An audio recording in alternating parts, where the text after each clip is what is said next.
Satu, Iya. dua, tiga. Oke. Bismillah. Assalamualaikum warahmatullahi wabarakatuh.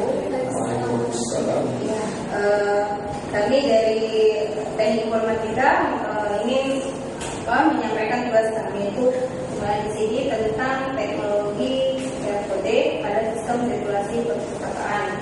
Nah, sebelum kita lanjutkan, kami akan memperkenalkan itu dengan rekan saya itu awal, saya sendiri Samsuria. Dan selanjutnya mungkin kami akan menguraikan tentang berkode. Oke, yang pertama itu sebelum kita menjelaskan tentang sirkulasi perpustakaan, QR code dan analisis requirement, sebelumnya saya jelaskan dulu apa yang latar belakangi kami untuk mengangkat materi ini. Sebenarnya materi kami yang pertama itu mengenai teknologi RFID, cuma mungkin agak ribet, mungkin karena alatnya yang mahal. Jadi terpaksa kami menggunakan QR code saja sebagai alternatif dari penggunaan barcode. Nah, apa yang kenapa harus menggunakan QR code? Dan nanti akan dijelaskan. Yang pertama itu mengenai pendahuluan. Adapun yang ingin kami bahas itu adalah yang ini.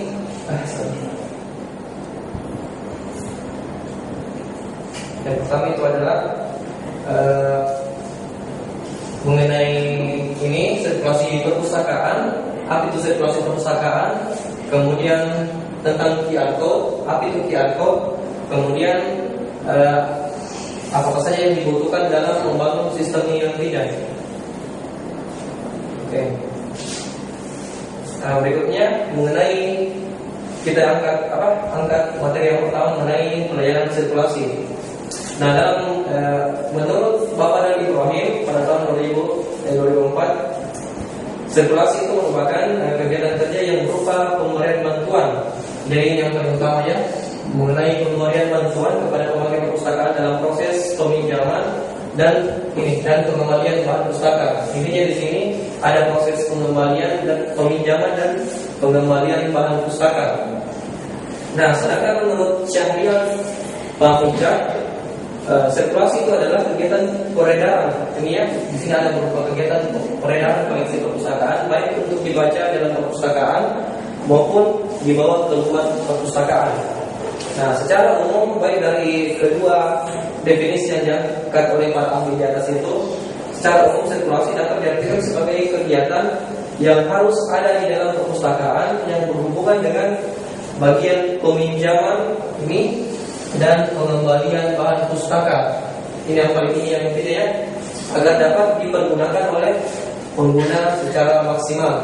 Itu intinya. Jadi di dalam sistem yang akan kami buat ini nanti berupa proses sirkulasi pada perpustakaan, baik itu mengenai peminjaman dan pengembalian buku, tapi dengan menggunakan teknologi QR code. Oke, mengenai teknologi QR code akan dijelaskan oleh rekan saya. Nah, di sini tentang QR code dan seperti inilah yang gambarnya yang biasa tampil, yang biasa kita dapatkan itu di toko-toko, mungkin dalam hal ini yaitu di buku yang di perpustakaan yang di sini ya untuk melihat kode-kodenya. Beda dengan barcode biasa. Barcode biasa itu biasanya bentuk batangan saja. Nah, kalau ini dia berubah bentuk-bentuk pixel. Di sini menggambarkan dalam gambar ini, dalam QR code ini bisa diisi dengan banyak data, beda dengan barcode. Oke. Selanjutnya. Nah, di sini itu QR code. Tipe di sini ya. Tipe di sini itu dua dimensi atau dapat juga disebut dua kode. Dua dimensi ya. Ini sini dua kode. Ada beberapa antara lain di sini itu PDF 417, seri kode, maxi kode, data matrix dan RSS 14. Nah, di sini barcode versi barcode. Barcode konvensional mempunyai kemampuan penyimpanan data. Di sini ya kemampuan itu untuk menyimpan data hanya 20 digit. Sini hanya 20 digit. QR code mampu menyimpan beberapa ribuan informasi. Tentunya di sini kelebihannya mungkin ya untuk menyimpan beberapa ribuan informasi banyak data. Nah, QR code dapat menyimpan semua tipe data, seperti numerik, alfanumerik, kanji, kana, hiragana, simbol, binary, dan kontrol kode sampai dengan 7089 karakter hanya dalam satu simbol QR kode. Karakter numerik maksimum dapat disimpan 7089 karakter. Jadi di sini hanya bisa disimpan 7089 karakter.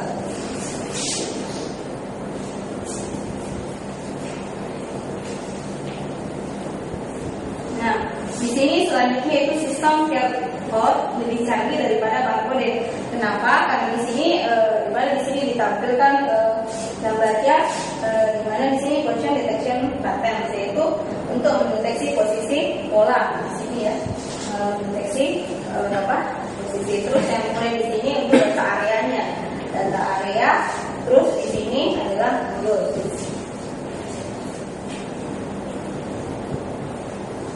Nah, coba perhatikan akhir-akhir ini bila Anda membeli barang yang sudah dipasarkan di pasar global, selain tertera barcode, tertera biasanya barcode.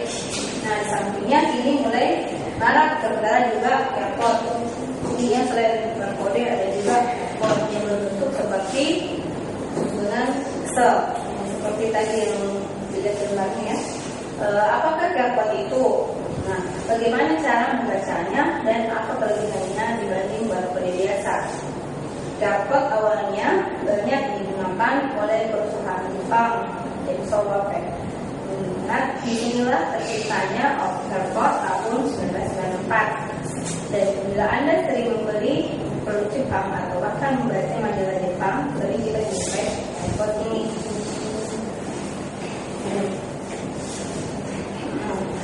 Di sini fungsi dari QR code hampir sama dengan sistem barcode yang kita kenal selama ini. Fungsi dari QR code yaitu mengidentifikasi sebuah benda yang ditempelkan barcode. Nah, itu di sini intinya mengidentifikasi sebuah benda yang ditempelkan barcode tersebut. Tetapi sebenarnya QR code ini bisa digunakan lebih luas untuk segala macam kebutuhan, seperti dipasang di kartu nama, di iklan, dan lainnya. Nah, QR code sendiri bisa diisi dengan kode produk atau teks, alamat website, serta info kontak atau contact information yang berisi nama, alamat, dan nomor telepon. Dan untuk membaca sistem kode yang ada di QR code tidak dibutuhkan sebuah alat scan. Di sini tidak dibutuhkan alat scan khususnya yang biasa kita temui, tetapi cukup dengan HP yang mempunyai fungsi kamera ditambah software khusus untuk membaca QR code seperti Smart Mobile Barcode, yang mana sekarang ya kebanyakan orang pakai Android dengan berbagai macam fasilitas. Tentu saja dengan fasilitas tersebut banyak kita gunakan untuk teknologi yang ada sekarang ini. Oke, sebelum kita menuju ke proses yang akan berjalan nantinya atau aplikasi yang akan dibuat, saya mau tambahkan sedikit dulu mengenai penjelasan QR code tadi. Dan kenapa kami menggunakan QR code? Kenapa bukan barcode? Ya, ini karena QR code sendiri itu memiliki banyak kelebihan dibandingkan dengan barcode. Ya, selain QR code mampu menyimpan banyak data, baik itu nama, alamat maupun isi dari suatu file, QR code juga itu lebih gampang dibaca. Nah, misalnya kalau barcode itu labelnya besar, nah itu sangat sulit untuk dibaca oleh scanner barcode. Nah, sedangkan kalau QR code, walaupun gambarnya itu agak rusak-rusak seperti agak lecek lah begini, dia tetap bisa dibaca oleh aplikasi dia tetap bisa dibaca oleh kamera HP yang berisi aplikasi pembaca barcode QR code yang reader tadi. Nah itu dia kelebihannya. Artinya kelebihannya di sini selain jumlah data yang ditampung ini bisa lebih banyak, terus pembaca datanya juga lebih cepat, walaupun gambarnya itu sudah tidak walaupun gambarnya itu sudah tidak terlalu lagi. Nah mengenai proses yang akan berjalan nanti, oke saya jelaskan sedikit. Di sini nanti akan ada, anggap ini seorang pustakawan, seorang yang bekerja sebagai kasir. Nah di sini aku dihapus dulu.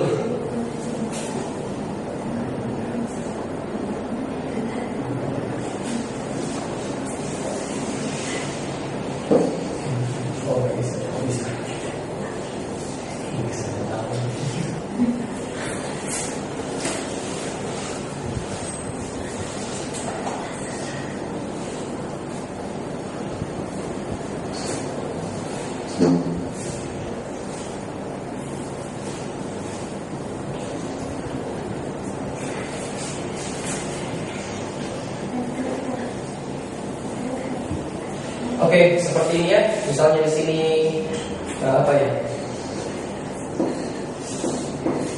Anggaplah di sini sebagai seorang kasir.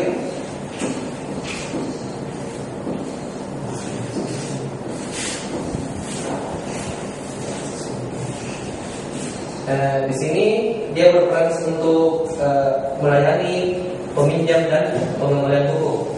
Nah, ketika seorang customer di sini ingin meminjam buku, dia menuju ke sini dulu.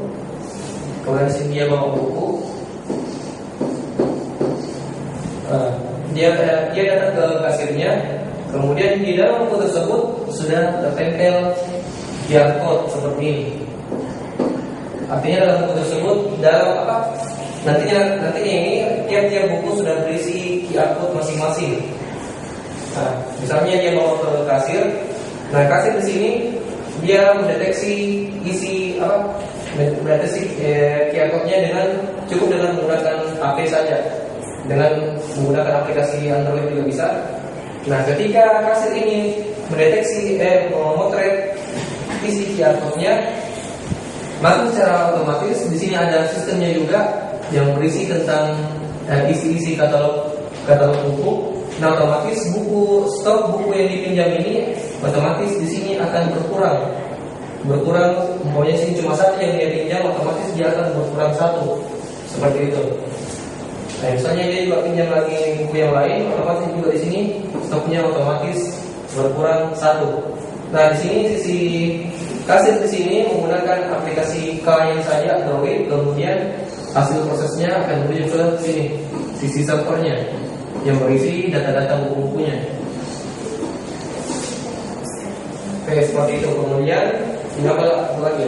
Oh iya, ketika dia selesai melakukan peminjaman, nah sekarang untuk proses pengembaliannya, ada juga khusus orang yang menangani pengembalian di sini. Nah, ketika customer ini melakukan pengembalian buku, nah kasir di sini juga melakukan potret scan QR code yang dipinjamkan. Nah, otomatis juga aplikasi yang ada di kasir khusus peminjaman dengan kasir khusus pengembalian itu beda fitur aplikasinya. Yang pertama itu kasir yang pertama itu untuk peminjaman yang otomatis mengurangi stok buku, sedangkan yang untuk pengembalian otomatis mengembalikan jumlah stok buku. Artinya di sini sudah plus 1. Oke, seperti itu. Pokoknya di sini buku dipinjam minus, kemudian kembali ke sini kasir pengembalian buku otomatis menjadi bertambah kembali. Nah, seperti itu. Kemudian apa lagi ya? Oh iya, di sistem ini juga dia mampu mendeteksi peminjam-peminjam yang melakukan keterlambatan pengembalian buku. Oke, untuk lebih lanjutnya saya jelaskan sedikit mengenai requirement-nya. Oke, seperti ini. Yang pertama itu requirement. Kita selalu apa itu requirement. Requirement itu sendiri adalah spesifikasi dari apa yang harus diimplementasikan, deskripsi bagaimana sistem harusnya bekerja atau bagian-bagian yang ada di dalam sistem. Bisa juga dijadikan batasan dalam proses pengembangan sistem. Artinya apa yang terjadi secara real itu kita akan buat sistemnya dalam bentuk digital seperti ini.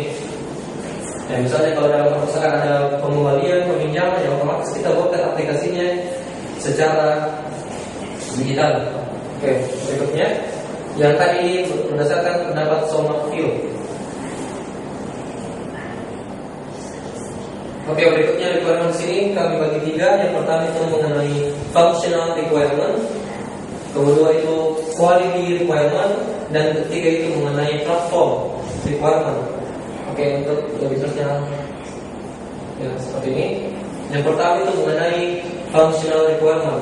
Nah, isi dari functional requirement ini adalah sistem tersebut di mana user dapat menambahkan berbagai jenis buku yang berisi data kode buku seperti ini, kode, kategori buku, judul buku, penerbit, dan mungkin ada juga data-data lain yang perlu ditambahkan. Tapi ini yang lebih penting.